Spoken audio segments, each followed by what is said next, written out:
ng katotohanan ay ang Biblia. Gusto niyong malaman ng katotohanan? Nasa Biblia. At may tinatawag na sola scriptura. Sa English, soul is scripture. Soul, S-O-L-E. Soul is scripture. Sola scriptura. Tanging ang banal na kasulatan lamang ang batayan ng katotohanan. Okay? Malinaw? Now, ang banal na kasulatan ay binubuo ng 66 na aklat. Yung salitang Bible, galing mo yan sa word na Biblios. Ano ibig sabihin ng Biblios? Books. Okay? So yung Bible ay maraming libro. Ilan? 66. Sa lumang tipan, 30. Sa bagong tipan, 27. Pag tinotan mo, 66. Now, sa lumang tipan, may 36 aklat. Ayan na yan, nakasulat. Genesis, Exodus, Leviticus, Numbers, Deuteronomy, Joshua, okay? Mga hukom, ano yung mga hukom? Judges, okay? Ruth, 1 Samuel, 2 Samuel, lahat nandiyan na yan, 39. Sa bagong tipan, 27. May Matthew, Mark, Luke, John, Acts, okay? Romans, 1 Corinthians, 2 Corinthians, and then all the way to Bahaya or Revelation. I'll tell you, and I want you to understand this. Anumang turo na sumasalungat dito ay mali. Kahit na matagal na itong pinanghahawakan bilang tradisyon o katuruan ng ibang iglesia. Basta mali, wala dito, wala sa katotohanan, yun ay mali. Okay? Mark chapter 7 verses 6 to 8. At sinabi niya sa kanila, tama ang pahayag ni Isaias tungkol sa inyo na mga kapatkumpari ayon sa nasusulat. Ginagalang ako ng bayang ito ng kanilang mga labi, subalit ang kanilang puso ay malayo sa akin. At walang kabuluhan ang pagsamba nila sa akin ay tinuturo bilang aral ang mga utos ng mga tao. Iniwanan ninyo ang utos ng Diyos at inyong pinanghahawakan ang tradisyon ng mga tao. So ang mga tradisyon at mga doktrina ng simbahan na gawa-gawa lamang ng tao ay hindi batayan ng ang mga utos na nagmumula lamang sa salita ng Diyos ang totoong batayan ng katotohanan. Okay? Ano mga kakaibang doktrina? May mga taong lalapit sa inyo na may dala-dalang ibang mga doktrina. Marami yan. Kaya mahalaga na malaman ninyo ang katotohanan sa kasinungalingan. At ito ay ang pakinggan kung ano ang sinabi lamang ng Diyos kaysa sa sinabi ng tao.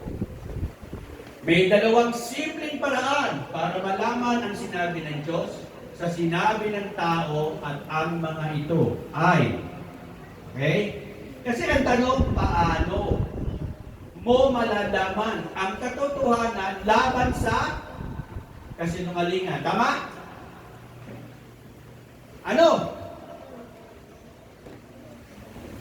Hanapin nyo rito ang mga katikang sinabi ng Panginoon. Kapag binabasa nyo ang lumang tipan. So pag nagbasa kayo ng lumang tipan, may mababasa ko yun dyan. Sinabi ng Panginoon. Okay? At hanapin nyo sa bagong tipan ang katigang sinabi ni Jesus. Kung ang Bible nyo may red letter, red yun, ang kulay ng red. Lahat ng sinabi ni Jesus, kung ang Bible nyo ay red letter, kulay pula. Kulay pula. Sa New Testament or sa bagong tipan. So kapag nagbabasa kayo, simple lang. Sa lumang tipan, sinabi ng Panginoon. Sa bagong tipan, sinabi ni Jesus. Okay? Ang sinabi ng Diyos at ang sinabi ni Jesus ay ang mga salita ng Diyos. At ito ang mga salita na kailangan ninyo pakinggan. At ito ang katoto. At ito ang magbibigay sa iyo ng buhay na walang hanggan. Ano bang mensahe na sumasalungat sa mga nakasulat sa salita ng Diyos ay mga kasinungalingan at panliling lang na dapat mong layuan. At narito ang babala ng mga apostol. Galatians chapter 1 verses 6 to 9. Ako'y namamangha na napakabilis ninyong iniwan siya na tumawag sa inyo sa biyaya ni Kristo at bumalik kayo sa ibang ebanghelyo. Hindi sa may ibang ebanghelyo, kundi mayroong ilan na nanggugulo sa inyo at nagnanais na baluktutin ang ebanghelyo ni Kristo. Subalit kahit kami o isang anghel mula sa langit ang mangaral sa inyo ng ebanghelyo na iba sa aming ipinangaral sa inyo, ay hayaan siyang sumain. Ano ibig sabihin? Kung may marinig kayo na nagsasalita at nagtuturo ng mga bagay na wala dito at salungat dito, yung taong yun, susumpain nyo. Sola Scriptura. 66 books. No less.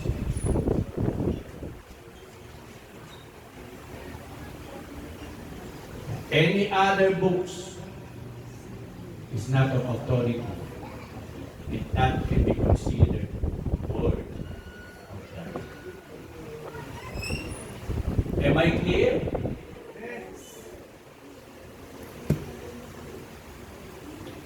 Gaya ng aming sinabi nung una at muli kong sinasabi ngayon, kung sino man ay mangaral sa inyo ng ebanghelyo na iba kaysa sa inyong tinanggap, na ay hayaan siyang sumpay.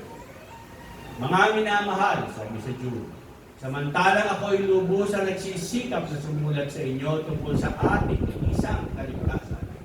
Natagpuan kong kailangang sumulat upang hibugin kayo na ipaglaban ninyo ang pananampalataya na minsanang ibinigay sa mga banal.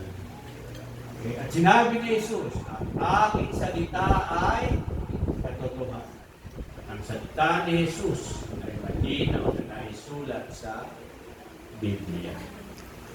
Kung makakakita kayo ng anumang pagkakaiba sa pamamagitan o sa pagitan ng sinabi ng Diyos at sa ipinapangaral ng isang ministro, tagapagsalita o guro, dapat lamang na pagkatiwalaan ninyo ang salita ng Diyos na nakasulat sa Biblia.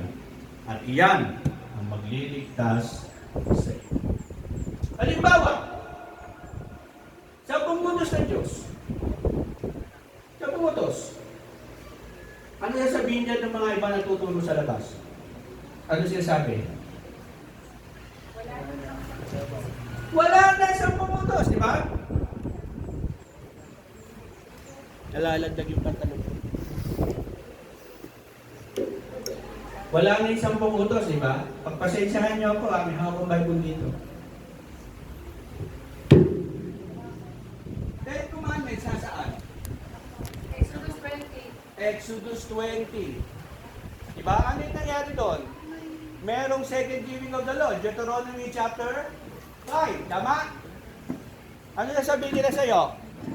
Wala na ang 10 utos. O sige, wala na. Wala na. Wala na pala eh. Ditanggalin natin sa Bible. Sabi mo, wala na eh. Diba?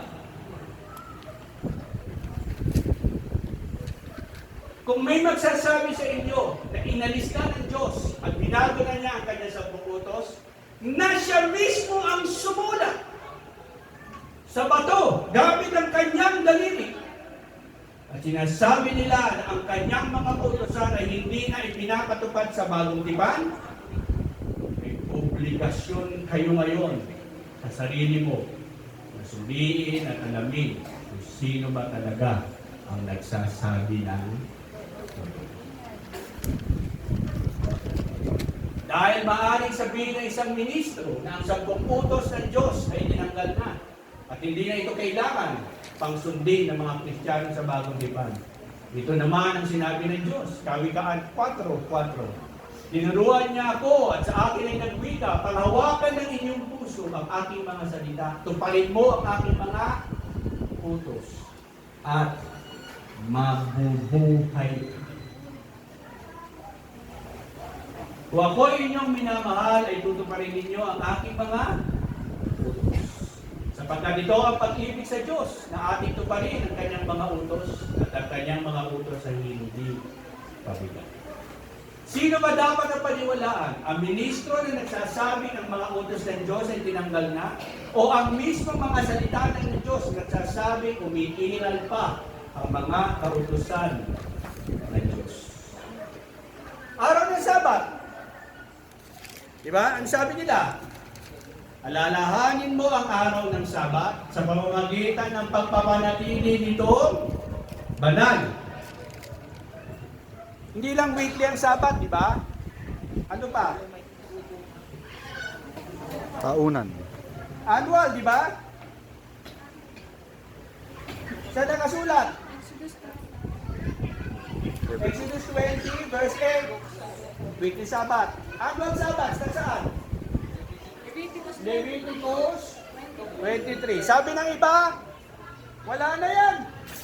O, di wala na.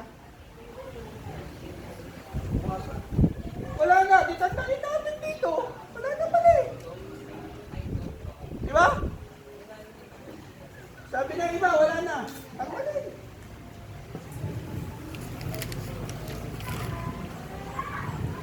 Di ba?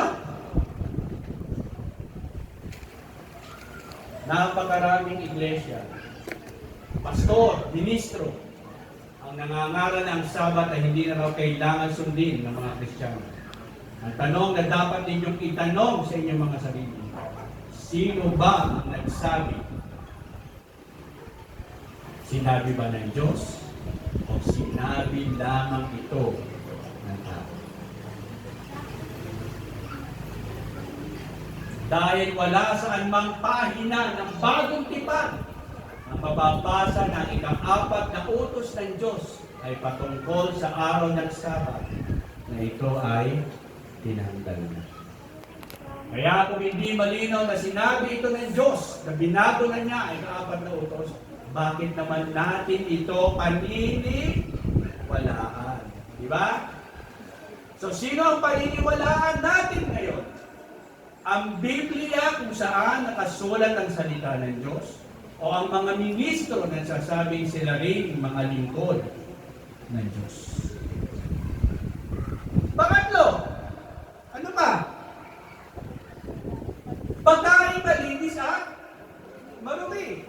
Nasaan niya sa Bible? Leviticus. Nasaan? Leviticus Leviticus 11. 11. Wala na, sabi na wala na yan, wala na yung utos na yan. Wala na yan. O, di tanggalin natin, wala na pala eh. Diba? Nagkawa pa ng mic. Hindi po kayo maririnig kayo sa live. Wala na pala eh. Ang galing natin.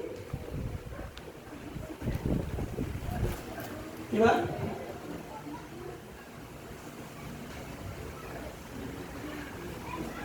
Leviticus 11 verses 5 to 8. At ang kuneho, bagaman nangunguya, subalit walang hati ang paa, ito ay marumi para sa iyo.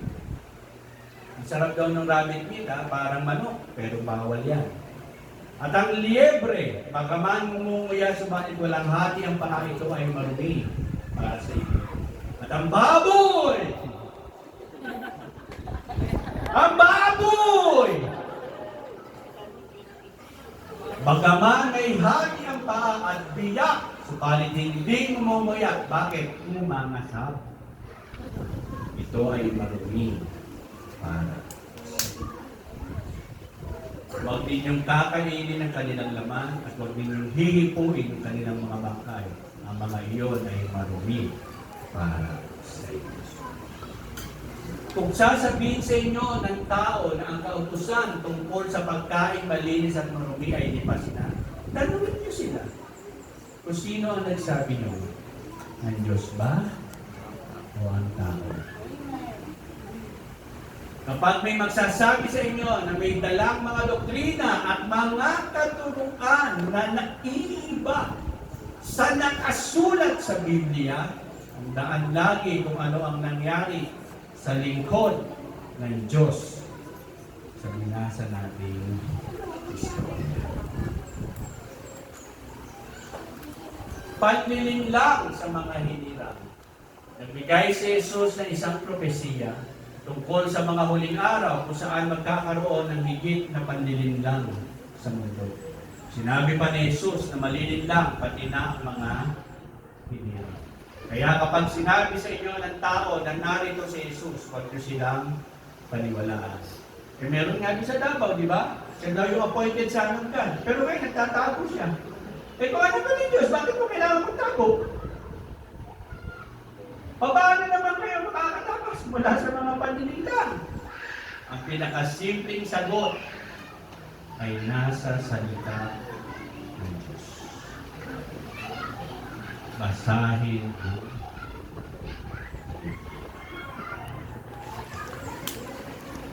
Meron dyan magtuturo sa inyo. Sasabihin, wala na ang Old Testament. Tama? Okay? Ano pa? Hindi marinig ko yun. Hindi po kasi marinig Hindi marinig. sa...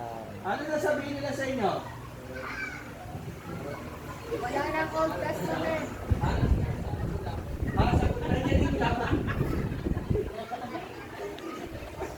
Kasi nakawawag na yun. Ano na sabihin nila sa inyo? Wala na ang Old Testament. Wala na pala eh. Sige.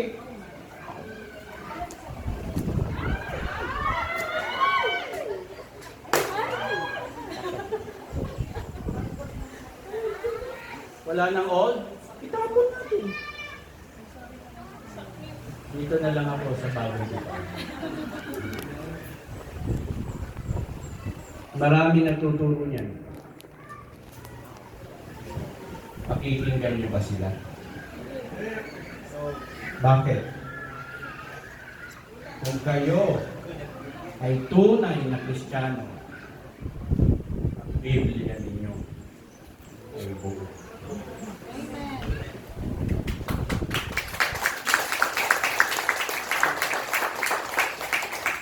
Walang pilas, hindi hinabi.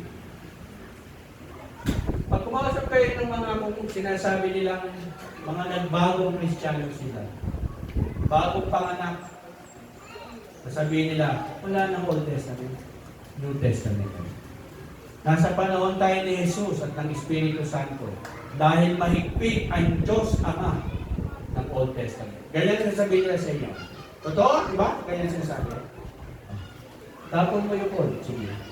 Pag pumunta naman kayo sa Israel, mga Hudyo, hindi nila tinanggap si Kristo. Wala silang New Testament. throw it away. Ano lang yung kanila? Old Testament. Sinasabi ko sa inyo, kung totoo kayo, Kristiyano, naniniwala sa Diyos, naniniwala kay Kristo, ang Bible nyo ay dapat buka. At gusto ko kayong palalahanan, sino man ang nagtuturo at magtuturo sa inyo ng mga doktrina at turo na wala galing sa mga aklat at mga libro na wala sa Biblia, minawahaningan ko kayo. Okay? Hindi yan salita ng Diyos. Kompleto po ito. 66 books. The Bible complements itself. Wala pong nagpo-contradict dito ni isa. And the Bible interprets itself. Okay? So pagbuod, dapat lamang napakinggan ang tinig ng Diyos at hindi ng tao. Miski sa akin, huwag kayong makinig. Pag ang sinasabi ko, wala dito. Huwag niyo akong paniwalaan.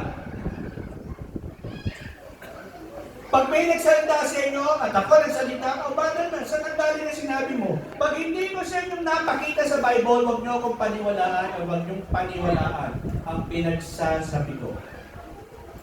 Okay? Dapat lamang napakinggan ninyo ang tinig ng Diyos at hindi ng tao. At ang ating personal at individual na responsibilidad ay ang hanapin at suriin ang banal na kasulatan.